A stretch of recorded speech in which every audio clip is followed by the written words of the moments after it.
Brendan Carr is the chairman of the FCC, that's the Federal Communications Commission, and he is, on Saturday, threatening to punish any news organization that runs hoaxes and news distortions when it comes to reporting on this war in Iran. He is saying that they are being unfair to the president. He says, as chairman of the FCC, I can revoke broadcasters' licenses if I feel their coverage of the war isn't fair, if there's liberal bias.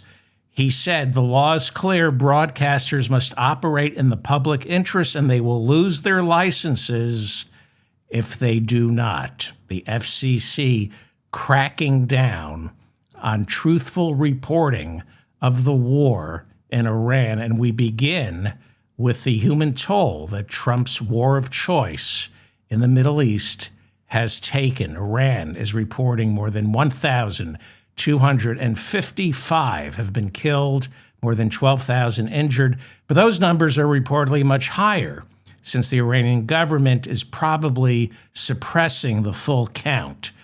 634 have been killed in Lebanon, more than 1,500 injured as Israel's bombing campaign targeting Hezbollah continues. 26 dead in Iraq. The U.S. Embassy in Iraq hit twice on Saturday. 14 dead in Israel, 17 dead in the Gulf states of Kuwait, the UAE, Saudi Arabia, Bahrain, and Oman, and 7 U.S. soldiers killed by Iranian missiles. Another 6 American soldiers were killed when an Air Force tanker crashed. More on that in a second. The BBC reporting 3.2 million Iranians are homeless tonight, thanks to the joint U.S.-Israeli bombing campaign. An estimated 760,000 people in Lebanon have been forced to flee their homes. All this because Donald Trump, seen here staring at a solar eclipse without glasses, Donald Trump, the man who said people should inject their bodies with bleach to kill the COVID virus, Donald Trump, who attempted to overthrow the government of the United States after losing the 2020 presidential election, Donald Trump is now running the most powerful military in the history of civilization. And because Donald Trump is a deranged racist, Donald Trump is learning way too late that America's $4 million interceptors are no match for Iran's limitless swarms of $20,000 suicide drones. Donald Trump is learning that the Strait of Hormuz, where 20% of the world's oil flows from, it can't reopen until Iran says it can, or the American military engages in deadly naval warfare that puts our entire military at risk. Donald Trump tonight is now saying it is the responsibility of every country that relies on oil from the Persian Gulf to clean up the mess he created. He is now saying other countries should send their warships to the region and fight the battle to reopen the Strait of Hormuz, while he says the United States would, quote, help a lot, he said. This despite the entire world warning Donald Trump not to attack Iran. Our allies, Germany, Great Britain, said, don't do it. Trump said, I don't need anybody. And now he's learning even the world's most powerful military has its limits, especially when it's going up against a country that needs to win. Iran needs this. The United States doesn't. Trump's own chairman of the Joint Chiefs of Staff, Dan King, told him a week before the attacks, don't do it. The chairman of the Joint Chiefs of Staff warned that America doesn't have enough munitions. He warned the president, we can't do this alone. We need our allies. Trump ignored him as well. Now, I don't know how this ends. boots on the ground, naval warfare in the Strait of Hormuz is going to be an impossible sell to the American people. This already is the most unpopular war in American history. Donald Trump thought he could bomb Iran like he did last June, declare victory, get a bump in the polls, and go on to win the midterms. But as they say, wars are far easier to start than to finish, especially when you have a lunatic like Donald Trump as our commander-in-chief. This is the Mop-Up. I'm David Feldman in New York. Thank you for finding me. Well, we're entering the third week of Donald Trump's war on Iran. Seems like yesterday I woke up to news of Trump's bombing campaign, and now it's been 2 weeks. These wars grow so quickly, don't they? I can barely recognize it. It was supposed to just be Iran. It spread to Lebanon and now throughout the entire Persian Gulf. 6 U.S. military personnel are confirmed dead after the U.S. Air Force, one of the Air Force's KC-135 Stratotankers they were flying in, crashed over the skies of western Iraq in what appears to be a refueling mission that failed, or maybe a mid-air collision. We're not getting reports that can be trusted from the Pentagon. Limited information so far. The Pentagon says it was an accident, possibly 2 KC-135s crashing into each other. They insist it's not the result of enemy fire. But the Iranian-backed Islamic resistance in Iraq took responsibility for the 6 deaths. Most of those soldiers seem to have been with the Ohio National Guard. A total of 13 U.S. soldiers have now been killed as a result of Donald Trump's Operation Epic Fury, which, as I said, enters its third week today. 7 were killed by Iranian drone and missile attacks in Saudi Arabia and Kuwait, where the soldiers were stationed. A total of 200 have been injured in the past 2 weeks, 10 seriously. 170 reportedly have returned to active duty. Because this is a military under the command of Donald Trump and Pete Hegseth, information doesn't flow like it has in the past. We're seeing reporters and photographers banned from press briefings. We're seeing the chairman of the FCC threaten to take away the licenses of broadcast news organizations that don't report favorably on this war. What we do know is of the 10 seriously injured soldiers, some required amputations, at least one amputation that we know of. 10 soldiers were flown to a medical base in Landstuhl, Germany. During his press briefings, Pete Hegseth complains that the media only wants to focus on the American casualties and not the military successes. This seems to be why the Pentagon was not forthcoming about the extent of injury sustained when Iranian missiles hit a tactical operations center in Kuwait on March 1st. That would be the second day of the war. And we know about 5 soldiers were killed in that. We now know the U.S. soldiers in that attack who survived suffered shrapnel wounds, severe burns, and as I said earlier, we know 1 soldier required a limb to be amputated. Possibly more soldiers needed major surgery. This is the grim reality of war that the White House doesn't want you to know or think about. Here's an actual video coming out of the Trump White House to promote the war, to dehumanize not just the enemy, but to make it all look like a video game with no real-world consequences. This was posted to Twitter from the White House with the caption, "Undefeated."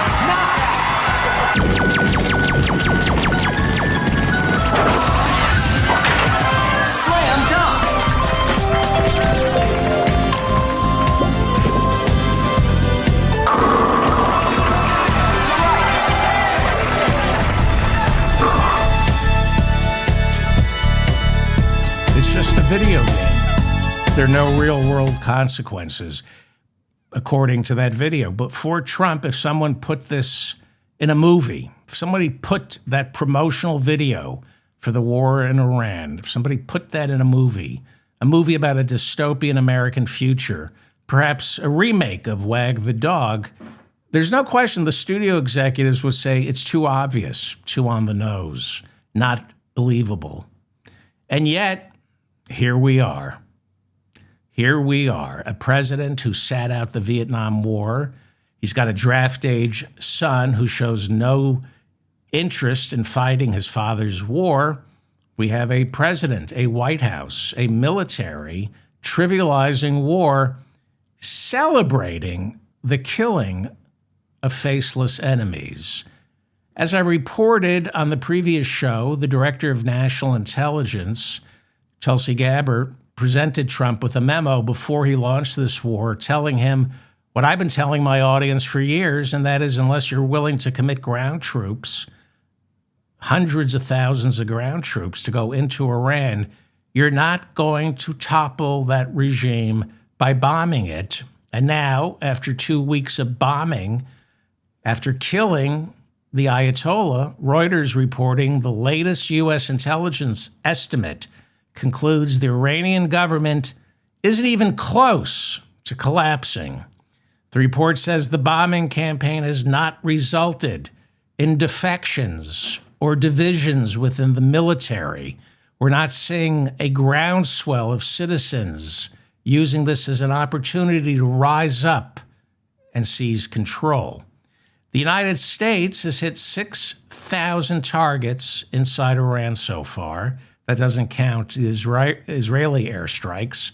Reuters reporting an unnamed Israeli military official telling them that there's no hint or suggestion that any of this will result in a new Iranian government. But the Trump White House knew this before going in. Trump and Hegseth right now are in the business of selling this war like a used car that they want us, the American taxpayer, to drive off the lot in. They know it's a lemon. They want us to buy this lemon, drive away, and then they plan to move on so that there's nobody to bring the car back to when we realize we've been sold a heap of junk. There was a moment during a press briefing earlier in the week where Pete Hegseth literally claimed the Strait of Hormuz was open. He said it's open for business. He said oil tankers are free to sail right through. He said the only problem is Iran will fire missiles at those tankers. And some people began to laugh, but he was dead serious. He insisted the strait is open for business. Meanwhile, thousands of tankers are stranded, no ships are going through, and it's costing them a fortune to get insurance. Because even if those ships are just sitting outside the Strait of Hormuz, if they're not moving, they're sitting ducks. Iran is attacking energy infrastructure. So now these tankers are impossible to insure. Trump said, we won. Not we're winning. He said, we won. And then he said, I won't even call it a war. He said, for us, it's an excursion. He said, sometimes it's a war, but mostly it's an excursion. He said, for the Iranians, it's a war, but for America, it's an excursion. So 13 American soldiers have died so far on an excursion. Very respectful. Nice. Well, if it's just an excursion for America, but it's war for Iran, who do you think is going to be the tougher opponent? The country that says it's just an excursion, we can leave anytime we want, or the country that sees this war as an existential moment where their very survival is at stake? Who do you think is going to do whatever it takes to win? If you don't know the answer, ask a Vietnam or an Iraqi war vet. Karl von Clausewitz, the Prussian general, famously said war is merely the continuation of policy by other means. What he said is war is politics. He said war is the failure of politics. He said you can't separate politics from war. That's right, you cannot separate politics from war. Despite every U.S. president who gets us into a war, they always insist, I refuse to politicize this war, as though politics is dirtier than war. I will not sully this war by bringing the democratic process into this. War is politics, and the American people, politically speaking, don't like this war. Trump, according to Reuters, was not only warned that a bombing campaign would do nothing to topple the Iranian regime, his economic advisors, according to Reuters, told him that the Iranian government, this time, unlike in June when he bombed Iran first, his economic advisors, according to Reuters, told him this time we have no doubt Iran will close the Strait of Hormuz. They will make it impossible for oil to leave the Persian Gulf, and the cost of a gallon of gas will soar, resulting in a political catastrophe for Republicans in this year's midterms. We see that Trump ignored his economic advisors. He ignored everybody. He ignored his chairman of the Joint Chiefs of Staff. He ignored Great Britain, Germany, the UN, his economic advisors. He knew this time that the Strait of Hormuz would shut down and oil would pop to $100 a gallon. And maybe he was okay with that. Maybe because the more it costs to fill up your tank, the better it is for the people who put Trump into office. That would be the oil companies and Vladimir Putin. When oil can't pass through the Strait of Hormuz, 20% of the world's oil is taken off the market. That results in one barrel selling for $100. That means Putin can charge more and Exxon can charge more. They can charge more for less work. Even Trump said this week, higher oil prices are good for the oil companies.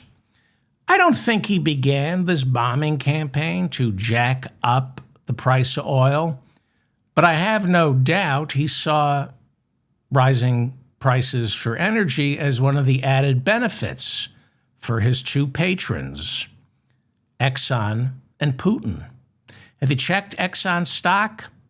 It's up nearly 40% versus where it was a year ago. Also, the weapons manufacturers are striking pay dirt. The BBC reporting that in a closed-door session this week, or Saturday, so earlier this week, in a closed-door session, Congress was handed the bill. And they were told the first 7 days of the war cost U.S. taxpayers $11.3 billion. The New York Times reporting that in the first 48 hours, the U.S. military alone burned through $5.6 billion worth of precision-guided missiles, glide bombs, and air defense weapons.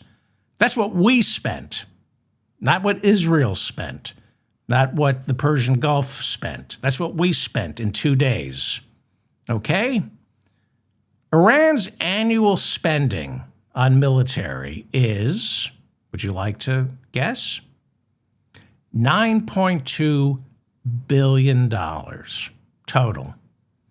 In 1 week, the United States spent $11.3 billion to bomb Iran, a country that spends $9.2 billion a year on its military. And Iran, the government hasn't been toppled. So what does that tell you? What does that tell you? we're spending $1.5 billion a day on just bombs. That doesn't include what it costs to fly the jets or pilot the ships and submarines our jets and Tomahawk missiles get launched from. This is just what we're spending on munitions. And don't forget, we sell munitions to Israel and Persian Gulf states. And that means our military-industrial complex can't keep up with the demand. In 2025, worldwide, the United States sold roughly 525 Patriot missiles around the world. The Persian Gulf states went through close to 1,000 in a week. That's how quickly we're burning through our munitions. Trump was warned.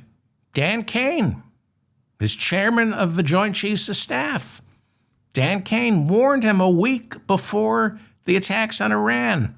He said, this is a bad idea because we don't have enough munitions and we can't do it alone. We're going to need Europe. We're going to need Europe. But Trump ignored him. And on Saturday, what did Trump do? He said to the world, you're the ones who have to clear the Strait of Hormuz. We'll help a lot, but you're the ones. You need that oil. So you have to go in now and clean up the mess. Chairman of the Joint Chiefs of Staff said you can't do it alone. Democratic Senator from Delaware, Chris Coons, is the ranking member on the Defense Appropriations Subcommittee. He saw the bill, what this is costing so far. He said he didn't believe the numbers provided by the Pentagon. He didn't believe they were accurate. He says the Pentagon is blowing through a lot more than just $1.5 billion a day, and that's just in munitions. So, important to keep this in mind. The war doesn't come out of the yearly $1 trillion we spend each year on defense. We spend $1 trillion a year not to go to war. But if we go to war, then Congress has to pass what is called a supplemental. Congress has to authorize more money over and above the $1 trillion we're already spending each year on weapons and defense. What does that tell you? What does that tell you about our country? Iran spends $9.2 billion a year on defense. We spend $1 trillion. And now, because we're going to war with Iran, we need more money. Congress is going to have to pass a supplemental to fight a country that spends $9.2 billion a year on weapons and defense.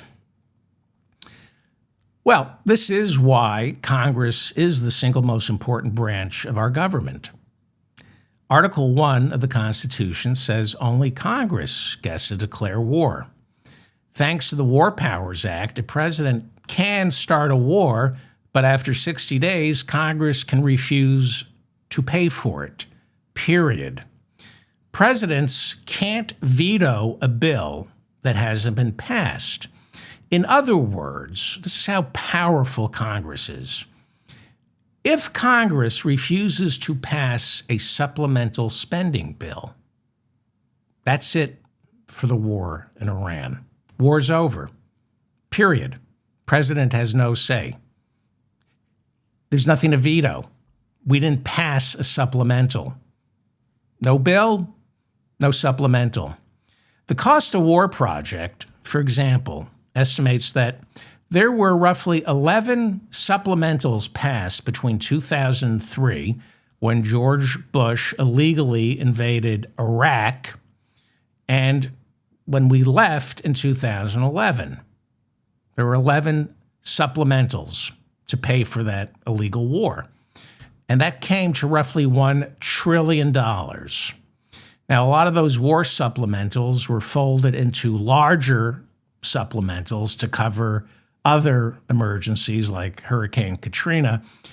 But it is estimated that Congress passed 11 bills to fund the war in Iraq, and that came to roughly $1 trillion. So the Democratic Party is just as complicit in the war in Iraq as George W. Bush. Nancy Pelosi voted against the war authorization to go into Iraq. She became Speaker in 2007. And she, as leader of the House, could defund the war. And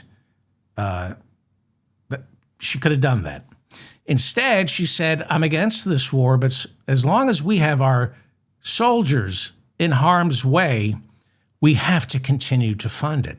See, I'm going to hold my tongue here and say that's BS. I don't want to curse. That is BS.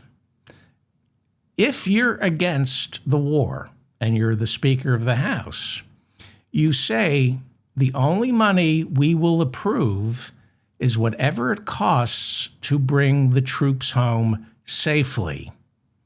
That's what we'll pay for, but we're not paying to keep them there. That's how you end a war, if you really want to end the war, Democrats. That's what Nancy Pelosi could have said. Instead, she claimed, as long as our troops are in harm's way, I can't in good conscience stop funding the war. I mean, some people actually bought that crap. Yeah, our troops are in harm's way. Why would you defund the war? Let me just say it simply so everybody understands. If you're against the war and you're worried about our troops being in harm's way, and you're the Speaker of the House, you say, we're going to fund the Pentagon to bring home the troops out of harm's way. But she didn't want to end the war. And the Democrats love war just as much as the Republicans. Remember, there's going to be a supplemental for this war. All it takes is one chamber to stop the war. You see what's going on. The DHS is shut down. Department of Homeland Security is shut down. A spending bill for the Department of Homeland Security passed in the House, but it died in the Senate, and there's a partial shutdown of the Department of Homeland Security. There's nothing the president can do. There's no bill to veto. So Congress has a lot more power. If you can partially defund, if one chamber, the Senate, can partially defund the Department of Homeland Security, one chamber, either the House of Representatives or the Senate, can prevent the war in Iran from being funded. Well, war, and this goes back to every war that's ever been fought in the history of uncivilization. War is like a love affair. It starts off with incredible hope, anticipation, excitement, titillation, and promise. We're not all of us, but some are intoxicated by how amazing it all seems to be going. And we're intoxicated and excited because everyone is lying to each other. You know, like a love affair. Everybody's lying about how great it is. Hegseth and Trump and Netanyahu can't wait to tell us how fantastic the war is going. 1,000 Iranian targets a day. We're hitting 1,000 Iranian targets a day. And I hear that and I think, okay, then why is the Strait of Hormuz closed? Why hasn't the government been toppled? Hegseth, Trump, the Iranian Navy, the Iranian Air Force, Iran's missile defenses, it's all been totally eliminated. We control the air and the sea. Okay, then how come we can't get the oil through the Strait of Hormuz? How come we can't stop Iranian drones from getting past our multi-million-dollar interceptors? We're told every day there's been a 90% drop in Iranian ballistic missiles being launched. We're told American bombers have wiped out 95% of Iran's arsenal of suicide drones. Really? How do you know that? Where'd you get that figure from? And how come the Strait of Hormuz remains closed?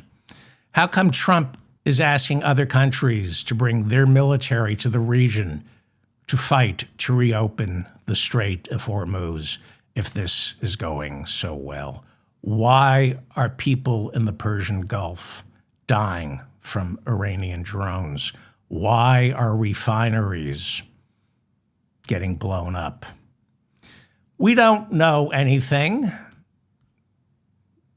What we do know is Pete Hegseth announced before the weekend began that he is deploying Marines to the Middle East, an expeditionary unit of about 5,000 Marines. We're assured they won't be used as a ground force for any invasion.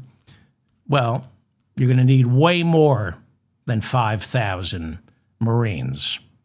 93 million people live in Iran. Americans don't have the appetite for a ground invasion because Iran will fight back the same way we would if Iran invaded us. What we're witnessing is a symmetrical war. The United States has $4 million interceptors going up against Iran's $20,000 to $50,000 suicide drones. What we're witnessing is Iran playing chess, waging economic warfare against the United States, starting with the closure of the Strait of Hormuz. Iran is openly threatening that the cost of oil will more than double unless Trump stops bombing. Iran is saying it's $100 a gallon, a barrel, $100 a barrel. Wait, keep it up. It's going to go up to $200 a barrel. Clausewitz says war is an extension of policy and politics. Well, it's also economics. At some point, one side runs out of ammunition, money, and political will. Many are suggesting that the Iranians are planning to hang in there just long enough so that Europe and the Persian Gulf states turn on Israel and America because oil has gotten too expensive, food has gotten too expensive, not just because the Strait of Hormuz is permanently closed, but because Iranian drones are targeting refineries inside Saudi Arabia, Kuwait, Oman, and Bahrain. Iran is waging psychological warfare. You don't need to sink a tanker or take out a refinery to stop the flow of oil. The mere threat causes that oil to stop flowing. Tankers are refusing to go through the strait. That's psychological warfare. You're stopping those tankers from going through the strait without having to fire any missiles at them, although they have fired missiles at them. Saudi Arabia and other Persian Gulf nations are starting to throttle back oil production. They're only refining enough for domestic use. So you don't need to bomb every refinery to shut them all down. That's what psychological warfare is.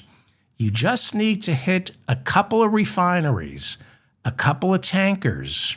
And that's what Iran's plan seems to be. That's what they seem to be doing.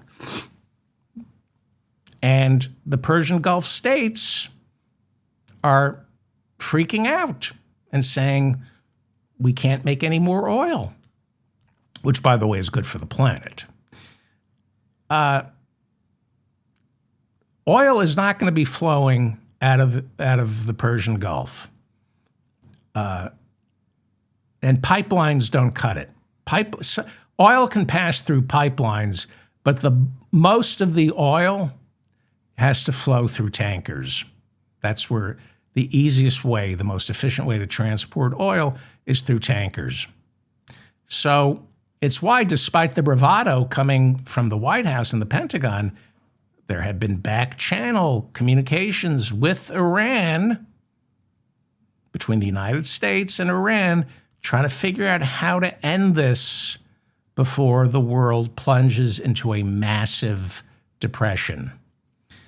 The New York Times report that Iran's response to this bombing campaign, as opposed to the one last June, Iran's response, according to the New York Times, caught Donald Trump and Pete Hegseth completely off guard, which is surprising because Trump's own intelligence agencies told him this is exactly what was going to happen. Some are reporting that the Pentagon expected Iran to focus its drone and missile attacks solely on Israel, and they didn't think Iran would dare to attack American bases that are spread throughout the Persian Gulf. In a rare moment of candor, Pete Hegseth said last week, quote, "I can't say we anticipated this is how Iran would react." Well, maybe you didn't anticipate it, but your intelligence agencies did. You wanted war. Pete Hegseth wanted war. We see how he delights in killing people. We see whenever there's a drone strike or an airstrike in the Caribbean or the Eastern Pacific, he can't wait to talk about all these alleged narco-terrorists he killed.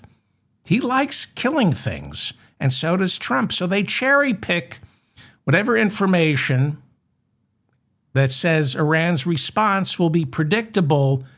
It will be mirroring the response Iran had to those joint Israeli-American attacks back in June of last year. That's what people like Cheney and Bush do. They cherry pick intelligence looking for the narrative they want to put forth. And then when it turns into a disaster, they say nobody could foresee. No, we were told that this would. No, you cherry picked the information. You were warned. You were warned. Last year, Iran was more diplomatic.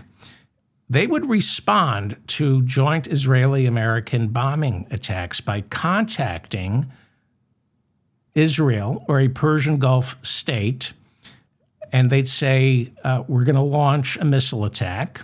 Here are the coordinates so you can shoot our missiles out of the sky. We have to respond in order to save face.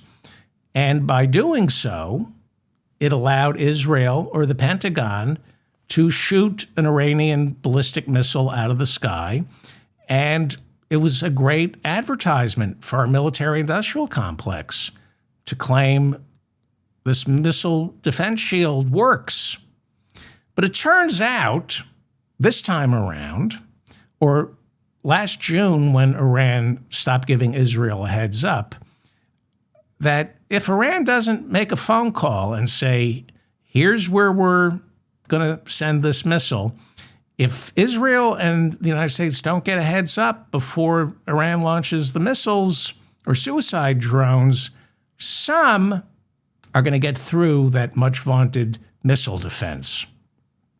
And even when the missile defense works and knocks a drone or a missile out of the sky, the shrapnel falls to the ground and injures people. And that's what's happening now. Some of Iran's missiles and suicide drones are slipping through this air defense shield. This myth dating back to the Star Wars program under Reagan, that we can live under a shield, that we don't have to negotiate with our enemy, we don't have to make peace with our enemy, because we don't have to worry about their bombs dropping on us. All it takes is one. The Times reports that Pete Hegseth thought oil prices would spike just a little bit, like they did last June, the first time Trump bombed Iran. He thought that the Strait of Hormuz would remain open.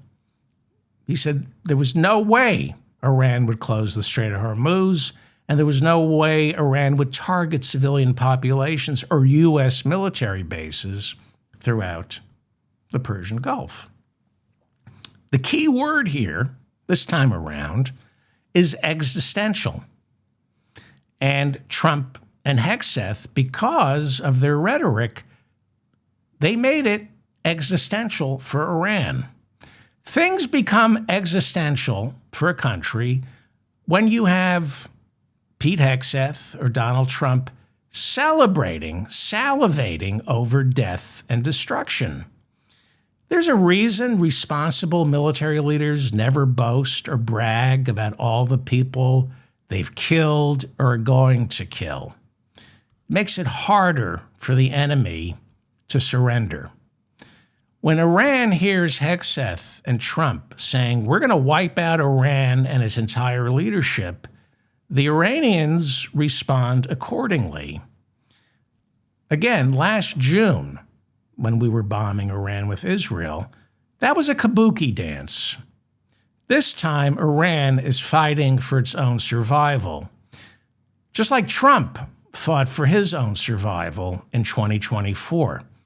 One of the reasons Trump won, voter suppression, but the other reason he won was he had to win.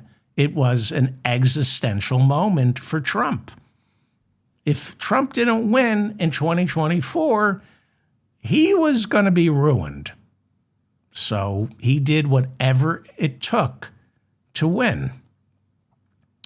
And because of his bluster and Pete Hegseth, Iran, like Trump in 2024, is convinced we have to win. That's a hard opponent to beat. It's hard to beat somebody who has to win. So the hope for that popular uprising materializing in Iran, well, that's gone.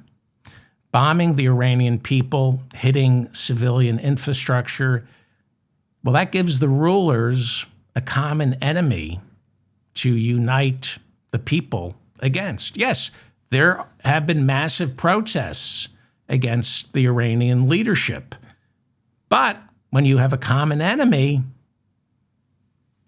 you can unite a nation.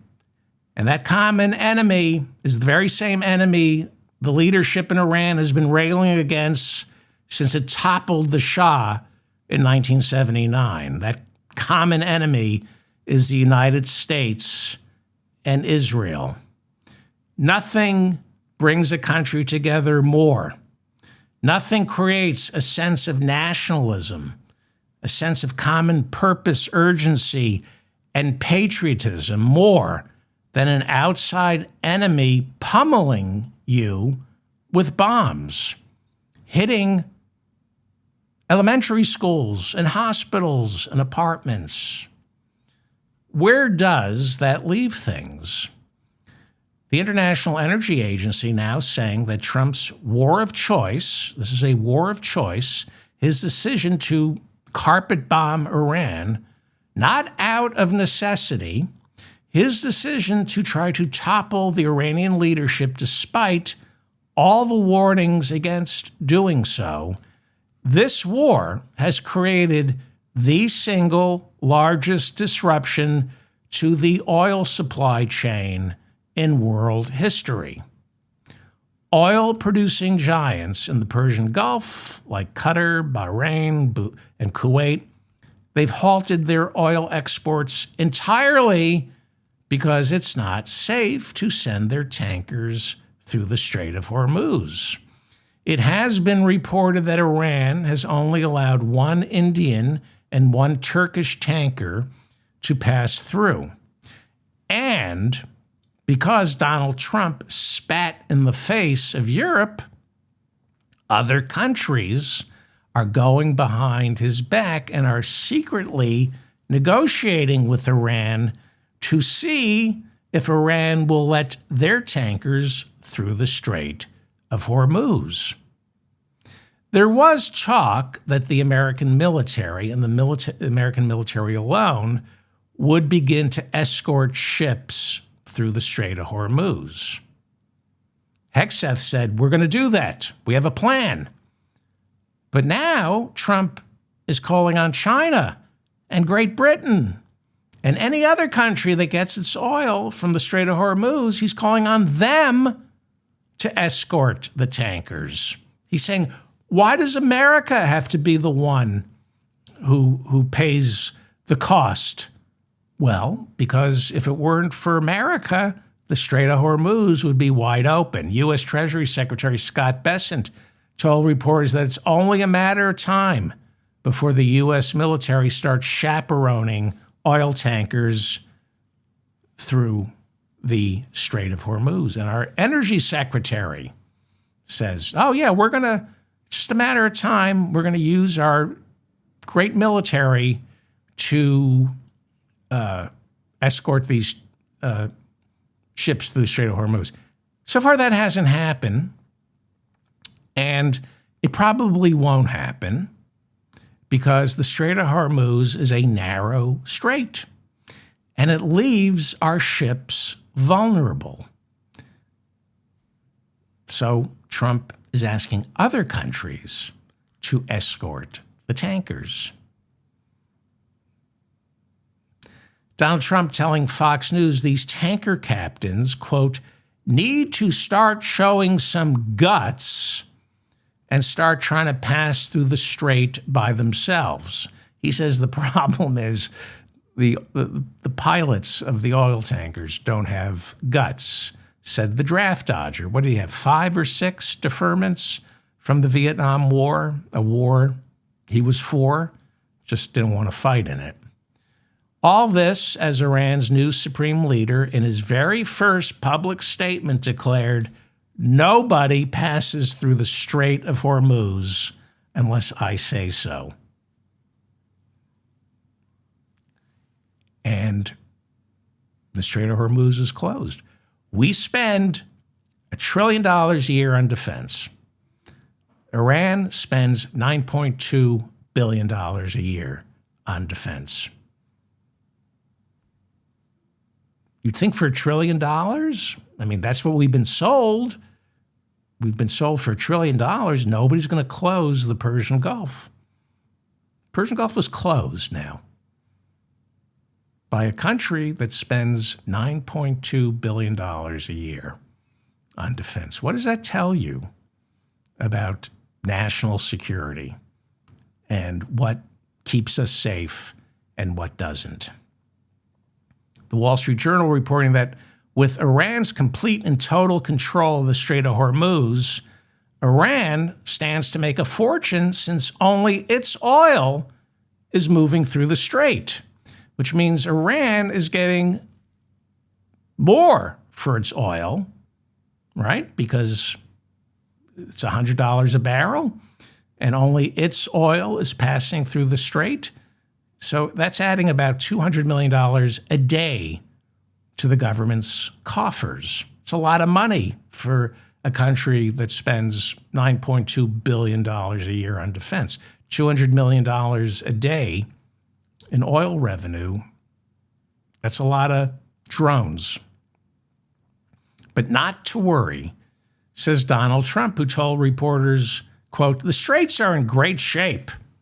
We've knocked out all their boats. They have some missiles, but not very many. I think we're in very good shape, unquote. The Pentagon has denied that Iran has begun to mine the Strait of Hormuz. With crude oil touching $100 a barrel, and countries like South Korea and the Philippines now rationing energy, Donald Trump assured the world markets oil prices will come down more than anybody understands, unquote. That's what Trump claimed. And right after he said that, oil prices surged again. It touched $100 a barrel, then it went down. Then he said that, and unlike American voters, the world knows who Donald Trump is. But the American people are wising up. A new poll showing Americans don't believe Trump when he says oil prices will come down. 67% of all Americans in a new poll say they expect to be paying more for gas in the foreseeable future. The average gallon of gasoline here in the States costs $3.70. A month ago, before Trump attacked Iran, a gallon of gas cost $2.90. Remember, one of the major factors that contributed to Trump winning in 2024, besides voter suppression. First, it was voter suppression, and then it was inflation. The American people were very unhappy with affordability issues, and that's a primary reason Trump got elected. Trump promised to bring down costs. He hasn't. And we now have polling that shows Americans say Joe Biden was better on the economy than Trump is. Well, of course he was. As I mentioned earlier, all of Trump's top economic advisors warned him there would be political ramifications to an attack on Iran because it would spark a jump in energy prices. Trump, according to new reports in Saturday's Wall Street Journal, told his economic advisors, "You don't know what you're talking about." This is the man who went bankrupt 6 times, telling his economic advisors, "You don't know what you're talking about." When his own military warned that an attack on Iran this time would result in the Strait of Hormuz getting shut down, Trump said, "You don't know what you're talking about." So why did he do it? You know, the country that benefits the most from the Strait of Hormuz getting shut down is Russia. Nearly half of Russia's war in Ukraine is funded through the sale of oil and gas. Russia is a major exporter of oil and gas. Europe is trying to wean itself off Russian gas. That's why Biden put sanctions on the sale of Russian oil and gas. It's very expensive to buy Russian oil and gas because of these economic sanctions. Well, Trump's peace envoy, Steve Witkoff, and Jared Kushner met with Russian representatives earlier this week in Florida. And immediately after that meeting, Trump announced because of the Strait of Hormuz getting shut down, he would ease restrictions on the sale of Russian oil and gas, meaning billions of dollars will now flow back into Russia's treasury to fund its war on Ukraine. Volodymyr Zelensky, the president of Ukraine, who has agreed to supply the United States with about 10,000 low-cost attack drones to knock Iranian drones out of the sky. These are all manufactured in Ukraine. Russia is using Iranian drones. When they first invaded Ukraine, Iran was supplying the drones. And then about a year into the war, Putin paid Iran about $2 billion for the rights to manufacture Iranian drones in Russia. And Ukraine has become the world's leading expert on shooting Iranian drones down. They've built their own little military industrial complex in Ukraine, building drone interceptors. They know how to shoot drones out of the sky on the cheap. The Persian Gulf is spending $1 billion, $2 billion, $3 billion per interceptor to knock a $20,000 or $50,000 drone out of the sky. That's unsustainable. That's what asymmetrical war looks like, and it's to Iran's advantage. So the Pentagon last week called Zelensky and said, you got to help us. How do you shoot these Iranian drones out of the sky on the cheap? And Zelensky said, here's 10,000 low-cost attack drones, and I'm going to take military personnel off the battlefield here in Ukraine and send them to the Gulf to train Persian Gulf states and the United States on how to shoot these Iranian drones out of the sky on the cheap without relying on these multi-million-dollar interceptors. And Trump thanked Zelensky for that by lifting economic sanctions on Russian oil. That's the thank you that Trump gave to Zelensky. So now Russia has more money to spend on the war in Ukraine. As I said earlier, about 40% of Russia's war budget comes from the sale of oil and gas. Zelensky was in Paris. He said, lifting sanctions on Russian oil does not help peace. Not only that, Bloomberg out with a report that while Trump is lifting economic sanctions on Russian oil, Russia is playing a hidden hand in Iran's air war, supplying the Iranian Revolutionary Guard with satellite photos to help their missiles and drones find targets in Israel and in neighboring Gulf states to kill American soldiers. American soldiers were killed in Kuwait. Was Russia helping? Trump was asked whether Putin is assisting Iran in its war on the United States. And if so, why would you ease restrictions on Russian oil? And Trump shrugged and said, yeah, Putin's helping Iran, but just a little bit. Just a little bit. Do I believe Trump launched this war so the Strait of Hormuz would end up closed, forcing the United States to ease sanctions on Russian oil? No. But I do believe when he was warned that's exactly what would happen, he saw that as an added benefit. I also think this war explains a lot. I often ask myself, how is it possible that the world's most corrupt, the world's biggest liar, the world's biggest idiot, Donald Trump, became my president? And then I ask, how is it that the people who really control things here in the United States allow this mongrel, Donald Trump, to remain in office? I have no unifying theory to explain Trump.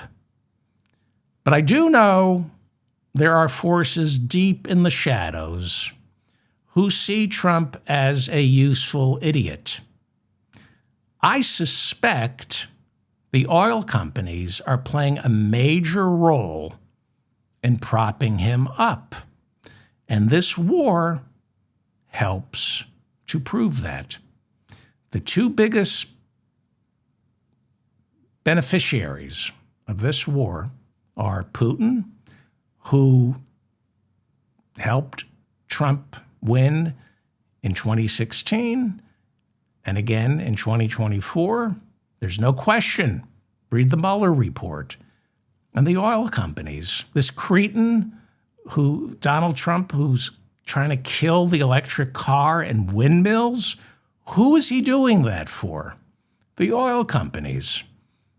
He was put into office by the oil companies. He said to them in 2024, you should be donating $1 billion to my campaign. It will be the greatest investment you ever made. This war, check the stock price for Exxon. It's nearing an all-time high. It's perfect. As I keep telling you, you close the Strait of Hormuz, 20% of the world's oil and gas goes offline. Oil becomes more expensive, which means you can charge more for oil. And when you charge more for oil, your profits go up. So the dark forces are what is keeping Trump in office. There are people who want him there. Not the American people. He's always been below water. He's never cracked 50%. So the American people never liked Donald Trump. And this war is incredibly unpopular.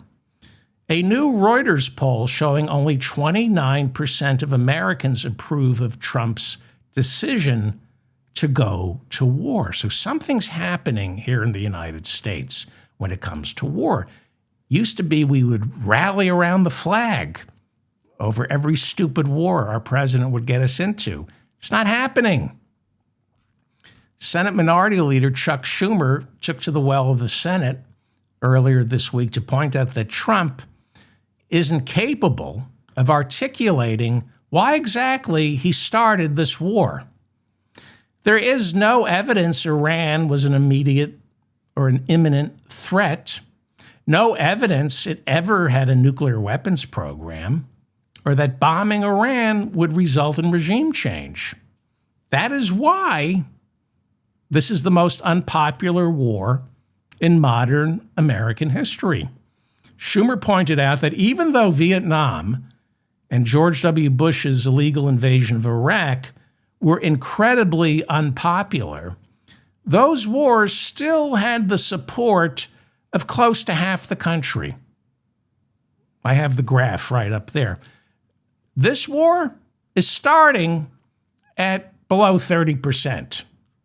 And that's without boots on the ground. The American people don't want this. We're tired of it. We've seen this movie over and over again, and we know how it ends. Well, when does this one end? Trump told Fox News he'll know it's time to end the war when he, quote, feels it in his bones. He said, when I feel it in my bones, I'll end this war. Are those the same bones that told him to start the war? Who knows? But we have a president who only listens to his bones, not his generals, not his top economic advisors, not his international allies. Nope. Trump only listens to his bones because bones are the only things he's got in his head. I'm David Feldman, reminding you to stay strong and protect the weak. Thank you for listening to me. Please like this episode so I remain in your feed. Please share it to get the word out. There are some people who need to hear some of this stuff, so please share it. I have an erratic schedule because I fact check, so it takes me a while to assemble this show. Leave a comment if I got anything wrong. Let me know in the comment section. I issue corrections on this show. I'm moving a lot of information, and I'm triple checking my facts.